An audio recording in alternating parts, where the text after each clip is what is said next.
hari ini sudah ada satu serangan terhadap saya.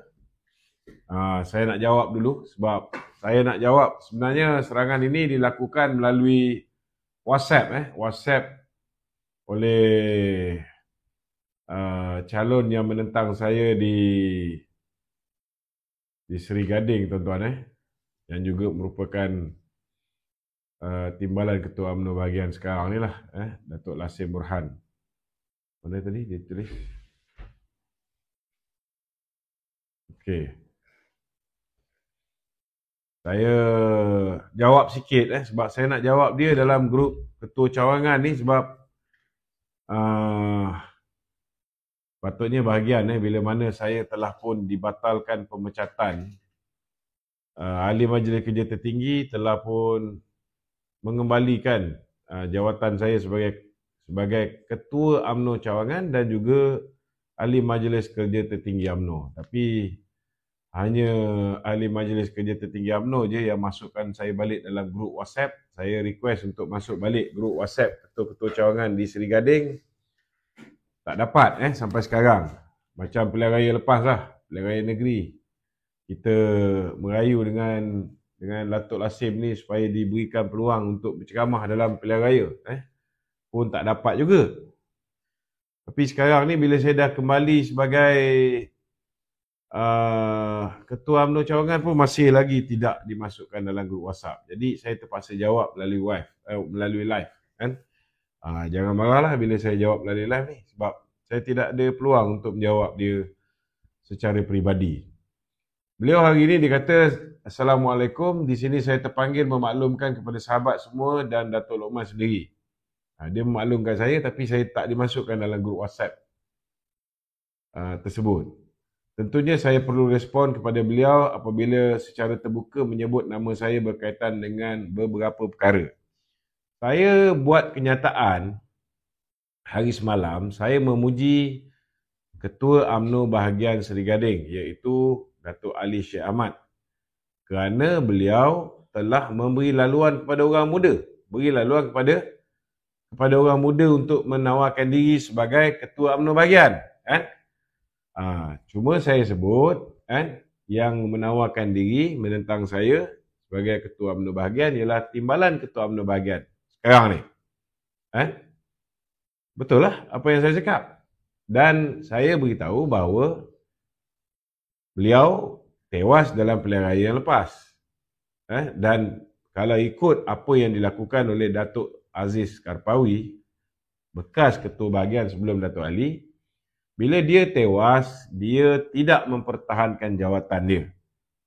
Tapi Datuk Lasim lepas tewas, dia upgrade daripada timbalan ketua bahagian, tiba-tiba dia bertanding ketua bahagian. Itu je saya sebut. Betul lah apa yang saya cakap tu memang dia bertanding jawatan timbalan ketua bahagian. Saya dah offer supaya kita bersatu, minta dia kekal sebagai timbalan, bagilah peluang kita. Sebab dah cuba dengan kepimpinan lama, tim lama, ketua bahagian lama, timbalan ketua bahagian lama, naib ketua bahagian pun lama, sudah cuba formula yang mereka lakukan, tapi kita tewas di Parlimen Seri Gading. Jadi bagilah peluang untuk orang baru, mencuba pendekatan baru. Itu saya punya maksud. Kita kalau nak dapatkan hasil yang berbeza, kita kena letak orang lain untuk dan gunakan pendekatan lain untuk mendapat kejayaan di Seri Gading. Jadi saya tak nampak benda ni sebagai apa-apa serangan. Betul lah apa saya cakap. Beliau tewas dalam pilihan raya lepas. Tetapi beliau telah melakukan serangan kepada saya. Dia kata bahawa saya tidak pernah ada sejarah dalam perjuangan saya khianat keluar UMNO sertai PKR dan lawan UMNO dalam pilihan raya seperti mana yang beliau lakukan. Adakah saya pengkhianat seperti mana beliau lakukan dulu? Saya nak beritahu, saya dipecat oleh Tun Dr. Mahathir hanya kerana pada 8 September 1998, bila mana Tun Dr. Mahathir dalam ucapan dia di Dewan Merdeka, dia kata Anwar sudah jumpa dia dan Anwar mengaku dia ada buat. Maknanya Anwar mengaku dia meliwat lah di hadapan Tun Dr. Mahathir. Saya tahu Tun Dr. Mahathir menipu. Sebab kita tahu bahawa pergaduhan antara Tun Dr. Mahathir dengan Datuk Seri Anwar Ibrahim ni sampai lempar fail. Kan? Jadi di dalam Dewan Merdeka tu saya bangun dan saya cakap pembohong. Satu perkataan je. Kan? Satu perkataan je saya sebut Tun Mahathir pembohong. Dan hanya kerana satu perkataan itu, saya dipecat daripada UMNO dengan syarat saya tidak boleh merayu untuk tempoh 3 tahun. Dan untuk makluman saudara Lasim ni, kan? Tun Mahathir, dia pecat saya dan dia tinggalkan UMNO bukan sekali. 2 kali dia tinggalkan UMNO. Tapi saya belum pernah ada rekod tinggalkan UMNO. Saya dulu, bila saya bersama dengan kawan-kawan menubuhkan ataupun mengambil alih Parti Ikatan, lepas tu tukar nama menjadi Parti Keadilan, saya pun tak pernah tinggalkan Keadilan. Saya tegur Ezra Makno, saya dipecat daripada Parti Keadilan. Bila saya membantah kerjasama antara Parti UMNO nak bekerjasama dengan Mahathir, saya juga dipecat daripada UMNO 2 kali. Tetapi saya tetap setia bersama dengan UMNO. Kan? Saya tidak pernah meninggalkan UMNO, tak pernah meninggalkan PKR. Nah ini, Saudara Rasim kena betulkanlah dia punya kenyataan. Okay? Keduanya, dia kata, saya juga tidak pernah dipecat oleh Parti UMNO kerana menghina dan mencaci Presiden dan Parti UMNO. Saya nak beritahu, saya dipecat. Bukan pasal saya hina Presiden, saya menentang kerjasama. Saya mengakui sebab kita cakap baik-baik tentang kerjasama, bahaya Mahathir apa semua sekali. Bila parti macam dah confirm nak juga bekerjasama dengan PPBM ni, maka saya akui saya menggunakan media sosial dan bahasa saya memang kasar. Itu sebab saya minta maaf di atas apa yang saya kata. Sebab dah tak ada pilihan. Kita tahu betapa bahayanya kerjasama dengan Mahathir ni. Dan alhamdulillah, hari ini parti pun dah sedar bahawa memang bahaya kerjasama dengan Mahathir. Tak kerjasama dengan Mahathir pun, baru kerjasama dengan boneka Mahathir, Muhyiddin Yassin pun dah membawa kemudaratan kepada parti kita. Jadi memang itu sebabnya saya merayu 8 kali. Saya minta maaf. Saya tahu saya cakap tu betul, tapi saya minta maaf juga. Kerana mungkin pendekatan saya menggunakan media sosial, mungkin melanggar disiplin parti, dan saya terima hakikat saya dipecat. Cumanya saudara, okey, yang ketiga ni agak melampau lah bila dia kata apabila ada kepentingan merayu siang dan malam serta menggadai prinsip perjuangan untuk kepentingan diri, adakah itu pejuang? Dia kata, bukan tak boleh ni. Dia kata saya ni merayu sampai gadai prinsip perjuangan. Saya nak beritahu, saya punya saya tidak berubah. Saya konsisten, UMNO kena go solo, tidak boleh kerjasama dengan PPBM. Dan yang akhirnya mengubah pendirian ialah parti. Parti mula-mula nak bekerjasama dengan PPBM, mencuba bekerjasama dengan PPBM walaupun bukan dengan Mahathir, kerana Mahathir menipu. Last kali UMNO dengan PAS tarik diri kerana mereka nak mewujudkan unity government, bukan kerajaan tanpa DAP ketika itu. Akhirnya UMNO tarik diri. Dan itulah menyebabkan berlakunya langkah Sheraton dan akhirnya UMNO 22 bulan, lebih kurang 18 bulan bersama dengan Muhyiddin Yassin sebagai Perdana Menteri dan kemudian kembali bersama dengan Bersatu dan PAS di zaman pemerintahan Datuk Seri Ismail Sabri. Jadi sebenarnya hakikat dan realiti dia, saya konsisten menentang kerjasama dengan Mahathir, kan? Dan yang berubah ialah parti akhirnya kembali ke jalan yang betul, tidak bersama dengan Bersatu. Ini mungkin Lasim tak perasan.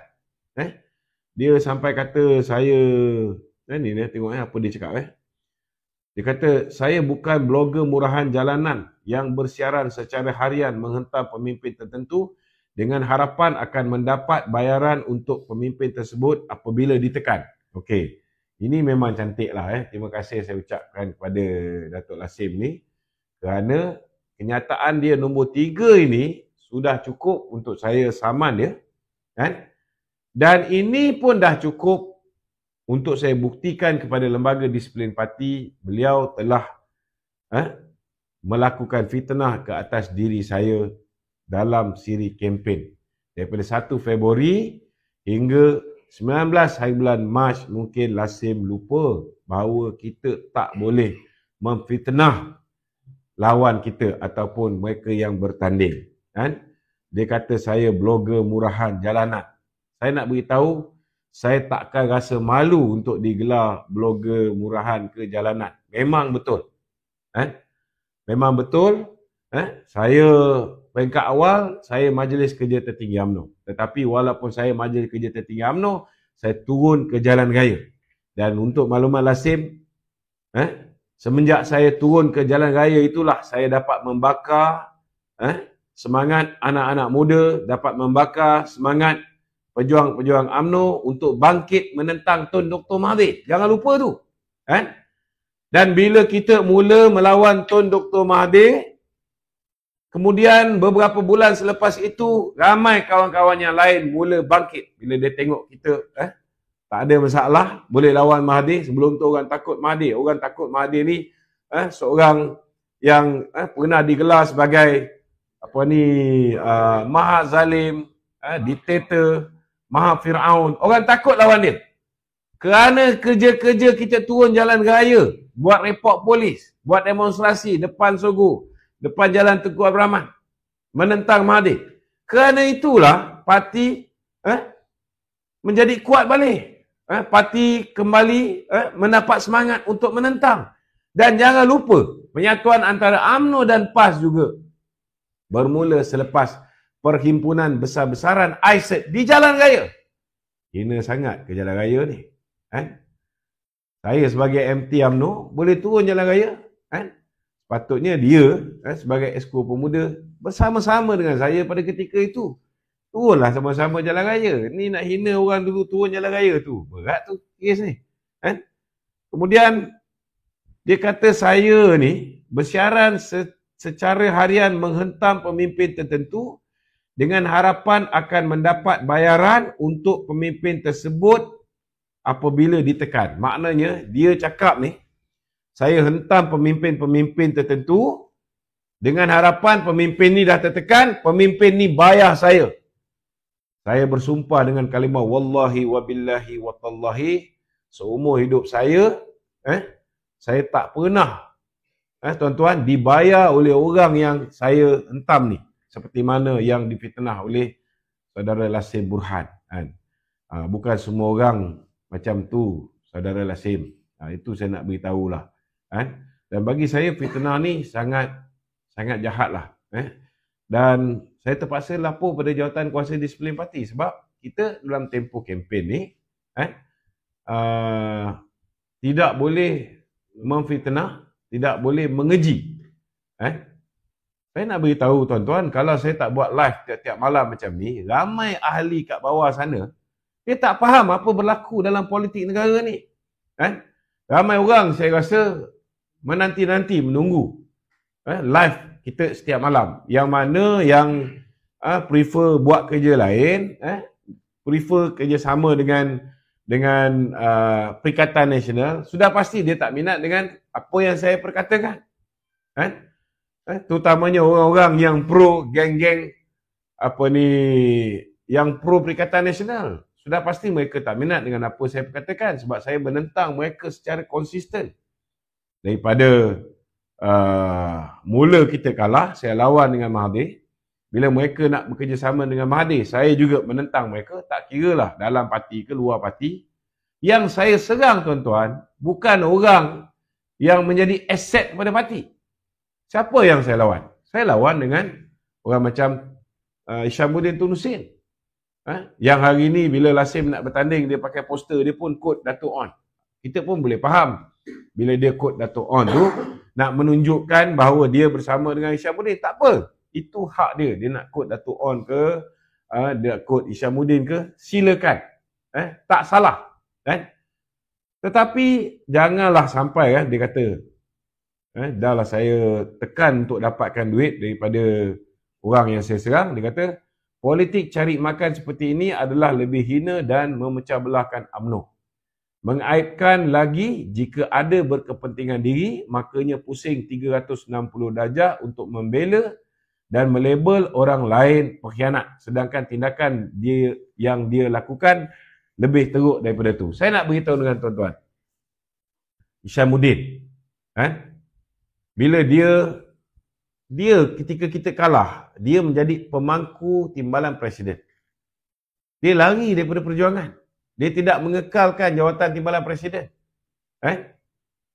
Dia diam. Diam tak apa, kita boleh maaf. Tetapi dia bantu Tun Dr. Mahathir untuk tarik orang UMNO, 16 orang ni seberang menjadi MP Bersatu. Macam mana saya tak lawan dia? Kemudian kita lihat kawan-kawan kita di Sabah ditinggalkan terkontang-kanting. Bila mana ketua-ketua UMNO bahagian, ada wanita bahagian, pemuda bahagian, Isyamuddin hasut dia orang untuk bersama dengan Bersatu. Hancur UMNO Sabah. Macam mana saya tak lawan? Lepas pilihan raya, kita ingat dah selesai dah. Lepas pilihan raya, kita tengok. Dia pujuk lagi 10 orang. Dia pujuk lagi 10 orang saudara untuk kata orang tu, untuk bagi SD kepada Tan Sri Muhyiddin Yassin, untuk menyokong Tan Sri Muhyiddin Yassin menjadi Perdana Menteri. Sama juga dengan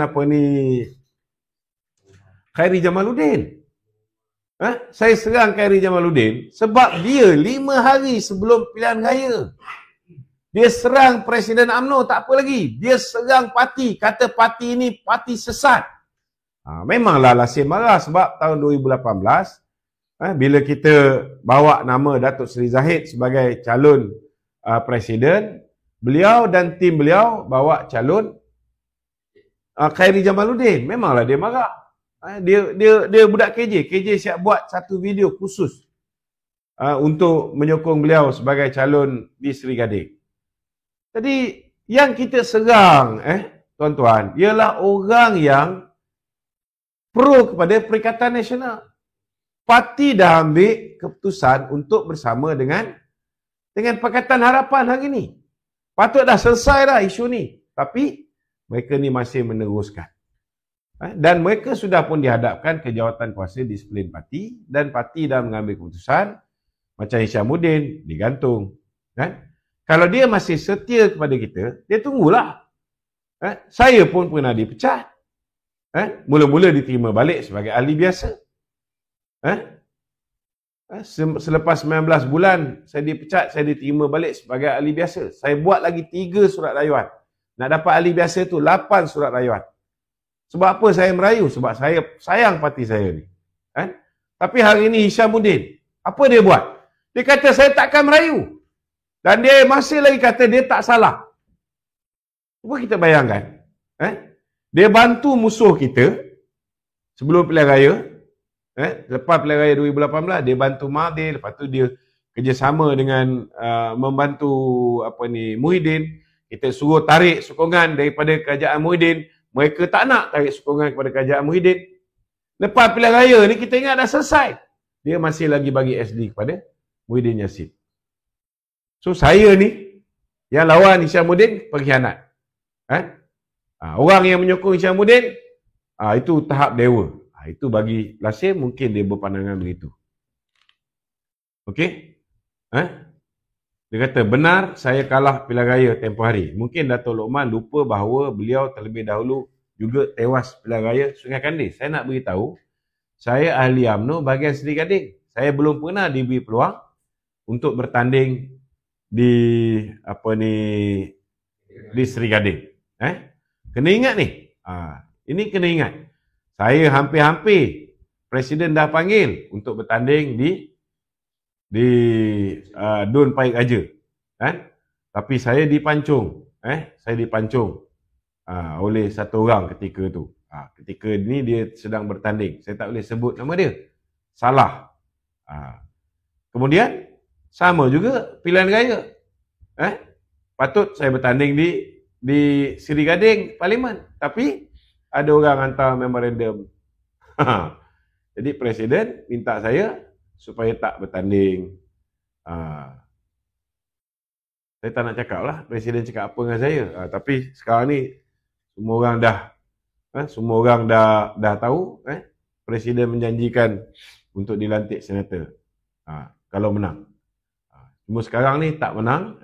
Cuma yalah, kita doakanlah. Kalau ada rezeki saya adalah. Kalau tak ada pun tak ada masalah. Kita berjuang ni bukan pasal jawatan, tuan-tuan. Tetapi kalau kita diberikan mandat oleh parti untuk jadi senator, alhamdulillah. Tak ada pun tak ada. Bukan saya yang macam dia cakap ni. Dia cakap, contoh dia kata saya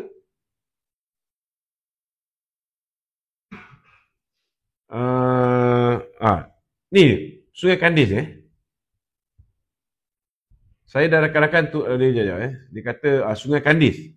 Dia benar saya kalah. Dia kata saya kalah di Sungai Kandis Selangor dan nyatanya ketika itu beliau mendesak Presiden dan kepimpinan dengan mengakui dirinya orang Selangor dan beliaulah yang paling layak dan disukai ramai.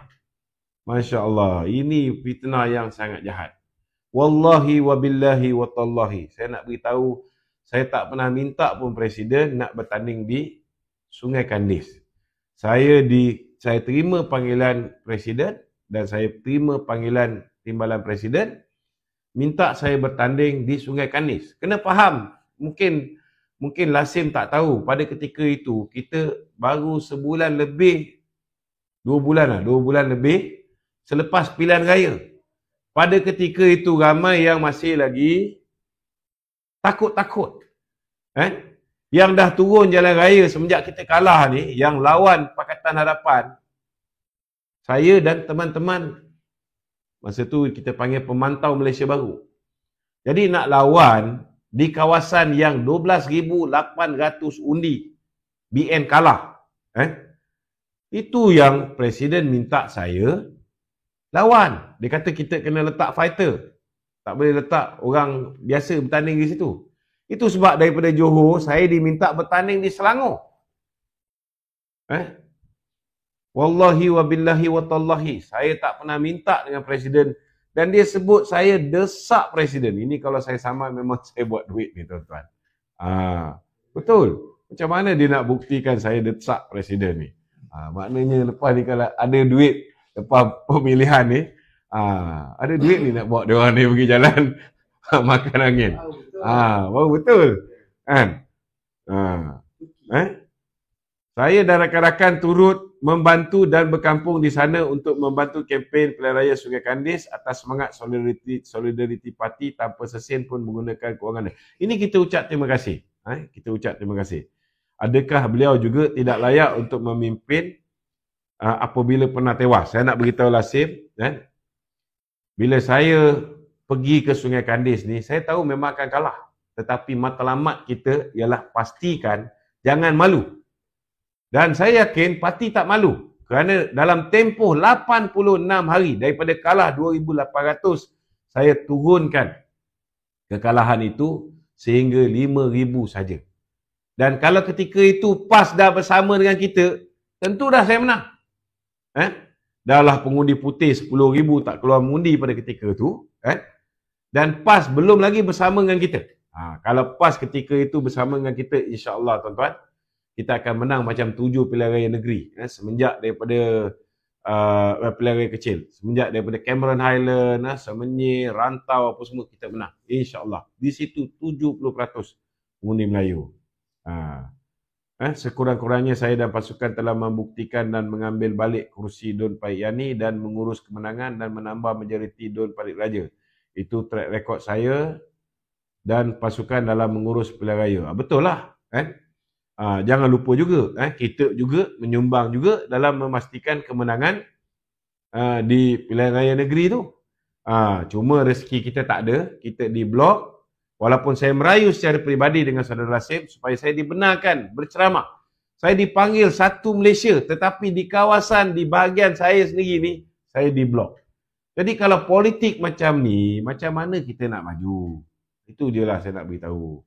Sepatutnya bila orang nak membantu kita, kita welcome dengan tangan yang terbuka. Bila kita mengamalkan dasar sekat sana, sekat sini, MT dah putuskan kembalikan jawatan saya sebagai MT dan juga sebagai ketua cawangan. Nak masuk grup ketua cawangan pun tak bagi. Macam mana saya nak jawab apa benda yang dia fitnah saya ni? Mungkin perlu diingat kepada Datuk Lokman semasa 22 semasa UMNO kalah 22 bulan sebagai pembangkang kemarin, saya ada tak lari dari perjuangan dan terus membantu serta mempertahankan keluarga UMNO Seri Gading bersama ketua-ketua cawangan. Ini baguslah. Dia tak lari. Akhirnya saya juga menyarankan agar kita bertanding secara sihat dan tidak menghina pemimpin UMNO di kawasan sendiri. Ini cacat dia punya mulut cakap tu bagus. Tapi bila dia dah mulakan dengan memfitnah ni, jadi ini memang tak sihat lah. Memang tak sihat. Dan saya pun tak nak jawab lah benda ni. Biarlah lembaga disiplin parti yang menjawabnya. Jadi kita sambung dengan live isu-isu semasa. Cukuplah tu saya jawab kepada fitnah yang dilontarkan kepada saya. Cuma nasihat saya kepada saya lawan satu dengan Datuk Lasim ni. Nasihat saya naiklah dengan kekuatan diri sendiri. Bukan dengan blok orang sana, orang sini. Blok macam mana ke? Kalau Allah Ta'ala nak takdirkan saudara menang, saudara tetap menang. Kalau tak blok pun, mungkin saudara menang. Memang kita ni lawan kepimpinan bahagian, sudah pastilah kita ni bak kata orang tu macam underdog. Memang sukar lah, laluannya sukar. Lebih-lebih lagi kita tahu ramai orang yang membantu dari segi kewangan untuk memastikan kita wal ghaibul ghuyub di bahagian dan juga kalah di peringkat MKT UMNO. Tak apa. Sebab bagi saya, saya cuma menawarkan diri. Kalau orang nak pakai tenaga kita, orang nak pakai khidmat kita, alhamdulillah, berilah undi kepada kita. Tapi kalau orang tak nak bagi khidmat, tak nak pakai khidmat kita, orang tanam kita dalam pemilihan, tak kira lah peringkat bahagian ke ataupun di peringkat pusat, saya nak beritahu semenjak 2019 saya tak ada sebarang jawatan. Kita ucap selamat datang kepada Datuk Kamal Hijaz, Datuk Amir Hijaz. Apa ni, Datuk say hi dulu tu. Apa khabar teman-teman semua? Nampak gayanya saya datang wrong timing. Rupanya lepas saya kan dah habis dah. Belum habis. Malam ni. Sekali saya nak tanya sikit lagi. Okey. Boleh. Jadi kita lawanlah secara gentleman. Kalau boleh masukkanlah saya dalam grup ketua-ketua UMNO cawangan tu. Lagipun dah dikembalikan. Alhamdulillah. Janganlah blok-blok. Sampai bila nak blok-blok ni? Budaya politik lama ni kena ubah. Tak boleh. Tak boleh. Dan saya rasa ada banyak idea yang saya boleh gunakan untuk bantu UMNO Seri Gading. Kalau saya dipilih, alhamdulillah. Kalau tak dipilih pun, saya rasa ini sudah pastilah ada hikmah. Ada hikmah di sebalik keputusan yang diperolehi. Tapi jangan bimbang, sama ada dipilih ataupun tidak, saya tetap kekal dengan perjuangan ini. Kadang-kadang bila kita tak ada jawatan, kita boleh menyumbang lebih baik daripada orang yang ada jawatan. Lebih baik kita ni utamakan sumbangan kita pada parti daripada kita ada jawatan tapi kita ada dengan kita tak ada macam lebih kurang sama. Datuk, saya nak tanya Datuk. Silakan. Dua-dua ni Datuk. Satu bertanding ketua bahagian. Yang kedua Datuk bertanding majlis tinggi. Memang Datuk sebagai majlis tinggi sewajarnya warga UMNO meletakkan kembali sebab UMNO sendiri pun telah meletakkan Datuk. Sebagai Datuk sebagai ahli majlis tinggi bukan dilantik Datuk dipilih. Menang bertanding. Jadi sewajarnya lah dikekalkan juga. Bukan? Kesalahan pun bukan salah apa sebab kesalahan Datuk membela UMNO. Kesalahan Datuk disingkirkan daripada UMNO kerana Datuk membela UMNO. Kemudian akhirnya dikembalikan semula. Jadi sewajarnya. Tapi di Seri Gading macam mana? Aromanya, suasananya? Di Seri Gading ini ialah sudah pastilah bila kita kalah pilihan raya tu sudah pastilah ada orang yang nak angin perubahan. Orang nak muka baru kan. Saya punya muka ni tak adalah baru. Satu Malaysia setiap malam tengok muka saya. Muka yang sama saja. Tetapi saya yakin teman yang mengikuti saya, sebenarnya kita dah berpuluh tahun juga. Dalam perjuangan ni, 35 tahun. Cuma orang mungkin lebih mengenali saya selepas saya UMNO ni menjadi pembangkang. Kerana di situlah kita memainkan peranan utama dalam membakar semangat ahli-ahli parti untuk kembali memertabatkan semula UMNO sebagai parti pemerintah. Namun apakan daya, kita dah berusaha tetapi yalah bila ada sabotaj dalaman parti, bila ada orang dalam parti sendiri nak bunuh presiden parti, mantan presiden parti pun dah dipenjarakan bila terlalu banyak sabotaj dalaman ni, akhirnya kita usaha macam mana pun tidak kesampaian untuk kita mengecapi kemenangan. Datuk, saya nak tanya satu Datuk. Apa membuat keputusan Datuk? Saya ingatkan dulu Datuk nak bertanding ketua muda. Saya pun mengharapkan bertanding ketua muda. Memang hajat di hati tu nak bertanding ketua muda. Namun kita sebelum nak bertanding ni, kita kena minta nasihat daripada orang-orang kepimpinan kita. Kepimpinan kita pun sudah susun orang-orang dia, susun apa ni, bak kata orang tu orang yang difikirkan lebih layak untuk mengepalai pemuda. Jadi mandat yang saya dapat hanya untuk bertanding majlis kerja tertinggi. Naik presiden pun kita dah ada orang-orang kita, insya-Allah. Datuk, jadi Datuk saya nak tanya lagi. Sekarang ni saya nampak UMNO memerlukan peremajaan. Betul. Dan kita yang lama nak bukan kita nak buang. Yang muda menghormati yang tua, yang tua menyayangi yang muda. Jadi sepatutnya macam orang macam Datuk ni dia bercakap pimpinan bahagian. Saya tak tahu apa berlaku di Seri Gading. Tapi saya menjangkakan bahawa tiap-tiap bahagian sepatutnya adalah warga anak-anak muda. Yang pertama sekali paling penting bagi saya is mesra dengan media sosial, yang ada pemikiran baru supaya UMNO ini dapat digerakkan semula. Jadi Datuk mewakili kumpulan mana? Apakah kumpulan yang dah tua atau kumpulan anak muda? Saya seumur baru 50. Muda lagi. Muda lagi. Dan kita pun ucap terima kasih lah kepada ketua bahagian yang lama yang telah mengambil keputusan untuk menarik diri. Walaupun beliau dah itu pun kita tak nak masuk satu bab kan. Kita tak nak cerita ada orang pergi hantar orang suruh dia tarik diri. Kita nak cerita benda tu. Tak apalah kan. Biarlah benda tu menjadi rahsia. Masih ada lagi budaya begitu tu? Ada kan. Saya rasa ketua bahagian pun kecil hati juga dengan cara dia dilayan kan.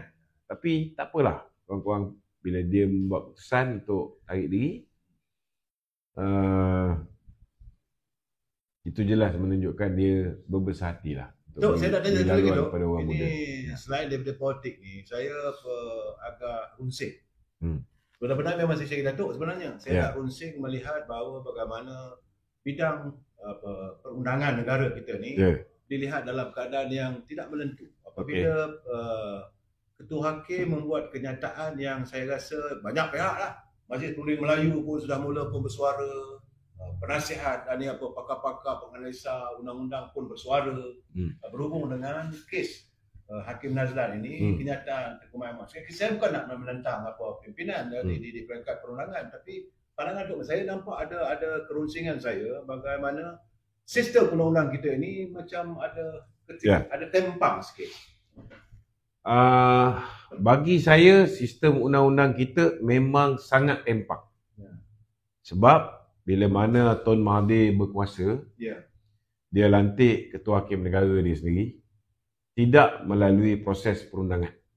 Jadi sebenarnya pelantikan hakim ni tak sah. Sebab pelantikan hakim perlulah baik Ketua Hakim Negara, Ketua Hakim Mahkamah Besar Melaya, Ketua Hakim Mahkamah Besar Sabah Sarawak mesti melalui Judicial Appointment Commission ataupun Suruhanjaya Pelantikan Kehakiman JAC. Pelantikan Richard Malanjun tidak melalui JAC. Tidak, ianya cadangan Tommy Thomas. Pelantikan Tengku Maimon bukan melalui JAC, ianya cadangan Tommy Thomas. Jadi kalau nak ikutkan keputusan yang dibuat oleh Tengku Maimon pun boleh dipertikaikan di mahkamah. Kerana pelantikan dia itu pun tidak mengikut unas undang-undang yang betul. Jadi itu pertama. Yang kedua, kita lihat dari segi pelantikan peguam negara. Pelantikan peguam negara ialah lantikan politik oleh Tun Dr. Mahathir. Mula dimulakan dengan Tommy Thomas. Disambung dengan pelantikan Tan Sri Idrus oleh Muhyiddin Yassin. Jadi sudah pastilah kalau nak lihat perubahan, nak melihat manusia yang terlibat dengan skandal YMDB contohnya. Siapa the main culprit? The main culprit ialah Jolo. Orang ni yang menikmati lebih 1.2 bilion US dollar. Tapi sehingga hari ini dia tidak dihadapkan ke muka pengadilan. Orang yang membantu Jolo ialah bekas Governor Bank Negara. Orang atuk juga. Kroni atuk juga. Keluarganya melalui akaun Taufik Aiman, suami dia dan anak dia Aziz Taufik menikmati 715 juta ringgit. Ini disahkan oleh SPRM. Malah sebahagian daripada duit itu sempat dibawa balik bila mana akaun tu dibekukan oleh pihak berkuasa Singapura. Dibawa balik. Ada lebih kurang dalam 64 juta ringgit yang belum dibelanjakan, dibawa balik. Tapi tidak ada pendakwaan. Sebab peguam negara tak mau dakwa. Begitu juga dengan Nur Muhammad Yaakob. Orang yang dipertanggungjawabkan oleh Datuk Seri Najib untuk buat cabinet paper. Bila mana SRC International mahu membuat pinjaman daripada Kuok. 2 bilion, 4 bilion. Yang disuruh buat cabinet paper ialah orang yang menerima 85 juta ringgit daripada Jolo. Dan dia cadangkan supaya bagi pinjaman. Orang ni tak didakwa sampai sekarang. Yang menjadi mangsa ialah Datuk Seri Najib.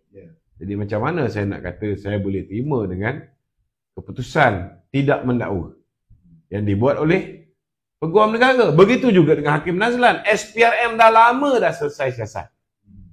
September dah selesai siasat. Walaupun kejap-kejap hilang kertas siasatan tu.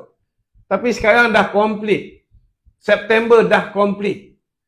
SPRM dah dedahkan bahawa Hakim Nazlan boleh didakwa di bawah Seksyen 220 Kanun Kesiksaan kerana menghukum tidak berlandaskan undang-undang.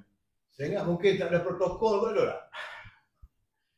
Dia juga gagal mengikuti tata etika Badan Kehakiman 2009 yang sepatutnya dia istihar dia punya conflict of interest. Sepatutnya dia juga boleh dihadapkan ke Tribunal Kehakiman. Kalau yang itu memang Tengku Maimon boleh mengambil bahagian dalam memutuskan. Tapi nak buat macam mana? Ketua Polis Negara pun, orang yang dah pencen, dah tanam sayur 2 tahun, Yang berjanji akan menangkap Jolo. Yang berjanji akan menangkap Jolo. Hujung tahun 2018 dah hilang, 2019 dah hilang, 2020 dah hilang, last kali dia pun dah hilang, dah tak jadi IGP. Jolo tak dibawa balik, yang dia bawa balik jodoh. Balik jodoh. Jodoh dia bawa balik. Bila kita tengok jodoh dia, nampaknya mata dia terang lagi. Molek pula. Tapi bila tengok video Azmin Ali, kabur. Walaupun satu Malaysia ni nampak video Azmin Ali tu terang. Ini sekarang ni kita ada apa ni, bak kata orang tu, Menteri Dalam Negeri yang baru. Kita harap Menteri Dalam Negeri yang baru ni tolong segerakan kes Azmin Ali yang kabur ni. Hari ni kita ada Tan Sri Akril Sani. Penglihatan dia lebih jelas berbanding dengan Hamid Badu. Dan dia ni bukan orang politik. Dia bukan orang yang taksub dengan Tun Mahathir seperti mana yang diungkapkan oleh Hamid Badu sendiri. Dia kata dia setia dengan Mahathir. Kita pun tahu klik-klik dia, Tan Sri Abu Kasim dan sebagainya ni semua. Memang tim Mahathir. Datuk nampak kata boleh katakan saya tengok jugalah Datuk Sabah Malam saya tengok. Kadang-kadang bila Datuk attack Azmin Ali, macam Datuk ada personal grudge dengan Azmin Ali. Sebenarnya saya nak beritahu lah. Azmin dengan saya ni baik. Azmin dengan saya baik. Saya tidak ada personal dengan Azmin Ali. Saya nak beritahu, ketika saya dalam penjara dulu, kita seluduk masuk telefon. Tiap-tiap bulan Azmin bayar bil telefon saya. Azmin Ali bab jaga orang memang bagus. Tetapi ialah dia musuh parti saya. Saya lawan dia kerana dia musuh parti saya. Baru-baru ni Wan Saiful Jan kita berjumpa kat Parlimen. Dia kata amboi kuatnya belasah nak buat macam mana, kau parti lain aku parti lain. Kan? Dulu masa engkau lawan dengan kita orang, kau cakap kita orang macam-macam. Kau kata kita orang kluster Bakabah lah. Kan? Sekarang tiba-tiba engkau jadi kluster Bakabah. Bagilah peluang kita orang balas balik. Betul tak? Tak, Datuk, betul. Kenapa saya highlightkan benda ni? Kadang-kadang beberapa pelayar ataupun mereka yang mendengar live mereka tak dapat membezakan. Tak ada. Azmin dengan saya cakap terus terang lah. Kalau tak keluar video tu, saya pun tak sangka dia ni bersedia dua alam. Betul. Lagi saya tak sangka. Banyak orang bercakap lah sebab kadang-kadang biasalah. Kalau politik saya, Datuk punya tentu. Ada sahabat, ada musuh. Okey, dia dua saja. So sekarang ni musim-musim kerajaan perpaduan ni. Saya tengok dimainkan semula balik, cerita-cerita bagaimana.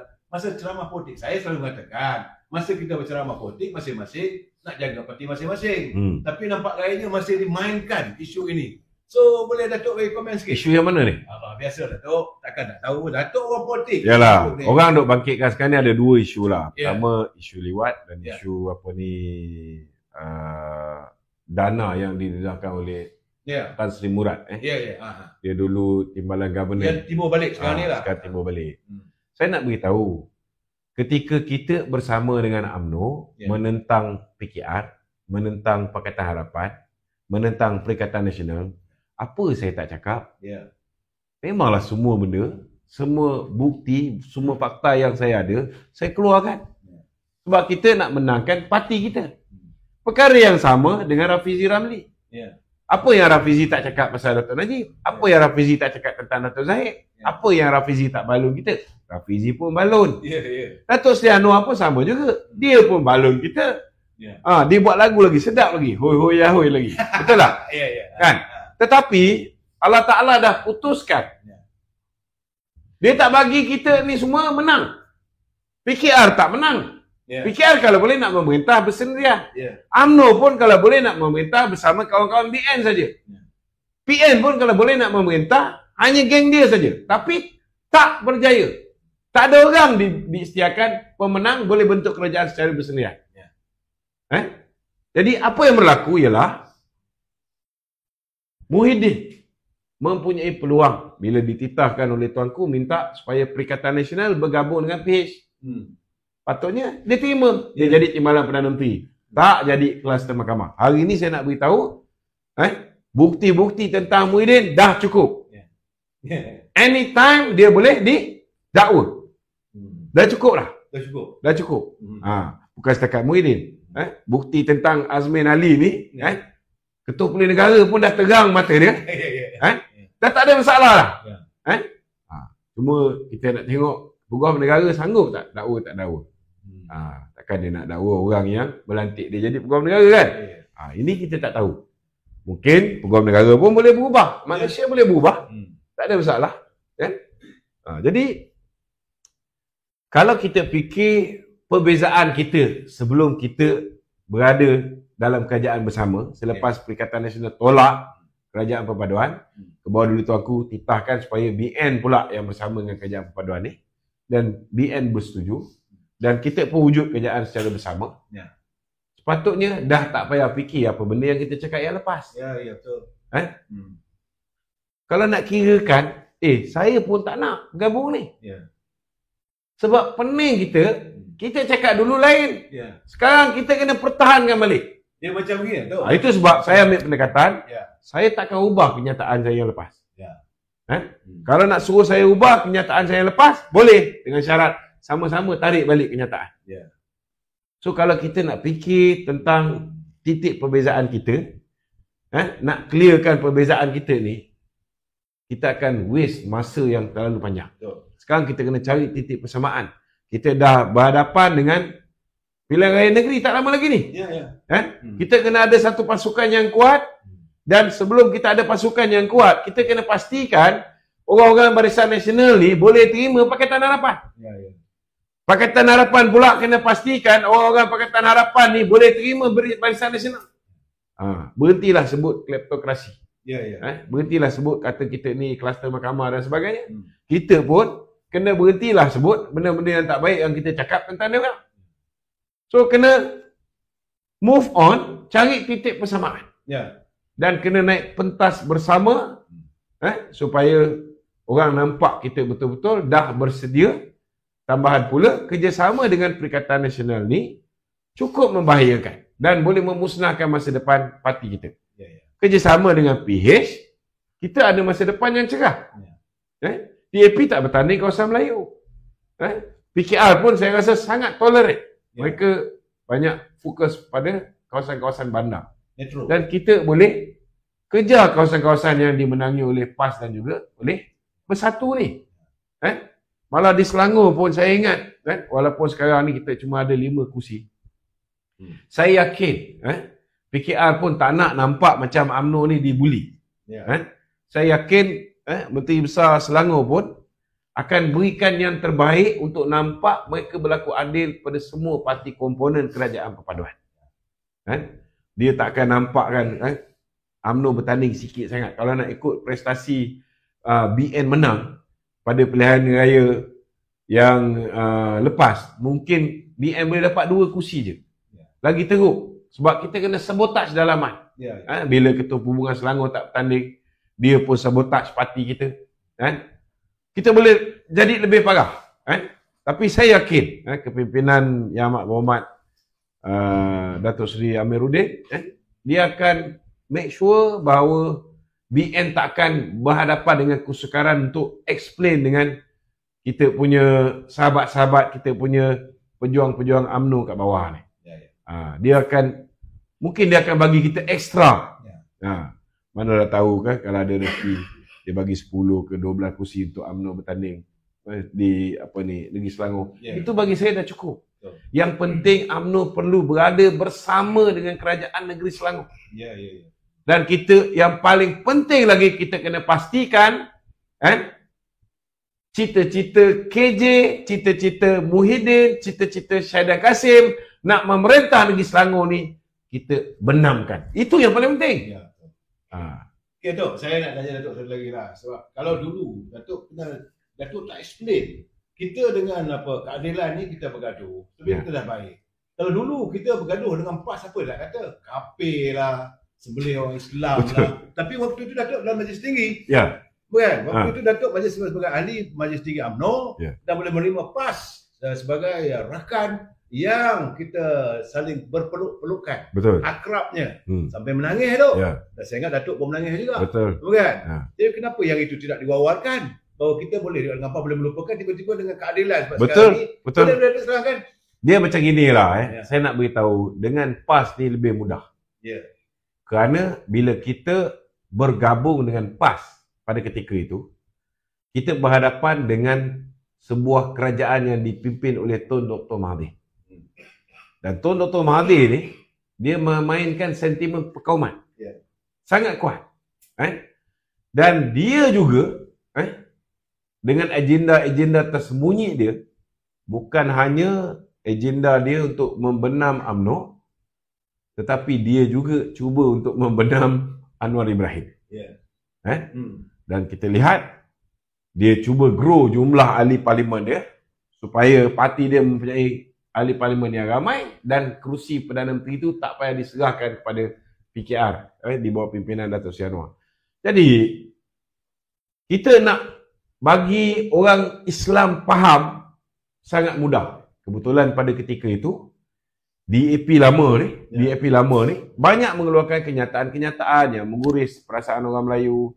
Banyak melakukan tindakan-tindakan yang menyebabkan orang Melayu merasakan mereka ni terlampau resis dan sebagainya. Jadi ini memudahkan kita untuk bekerjasama dengan PAS. Dan orang boleh terima tanpa perlu kita explain. Dua buah parti terbesar umat Islam bergabung untuk menyelamatkan kedudukan agama Islam, untuk menyelamatkan kedudukan orang Melayu yang dilihat ketika itu terancam. Malah raja-raja tak pernah dalam sejarah, biasa pelabur je lagi zaman Mahathir ni. Raja pun lagi. Agung baru 2 tahun, lari letak jawatan. Sultan Muhammad kelima. Tak pernah berlaku. Jadi itu pun memudahkan kita. Jadi memang tak banyak explanation yang dibuat. Cuma malangnya ialah kita nikah, kita baru bertahaluf siasi. Belum sempat bertahun. Kita baru bertahun. Tahun ni bekerjasama dengan PAS dalam bab kata orang tu perkara-perkara demi kemaslahatan umat Islam dan bangsa Melayu. Bertahun bekerjasama. Belum masuk lagi tahaluf siasi. Tahaluf siasi ni kerjasama politik. Macam baru nikah di Thailand, belum sempat balik ke Malaysia register, tiba-tiba bini kita ni nikah dengan jantan lain, register di Malaysia. Dari segi undang-undang, suami baru dia tu ialah suami yang sah dari segi undang-undang, atas kertas. Dia masuk dalam Perikatan Nasional, atas kertas dia bergabung dengan bersatu. Tapi kalau ikut hukum Islam, dia masih lagi isteri kita. Haram hukum dia kahwin lain. Kita buat macam mana? Jadi inilah menyebabkan akhirnya muafakat nasional tu terkubur.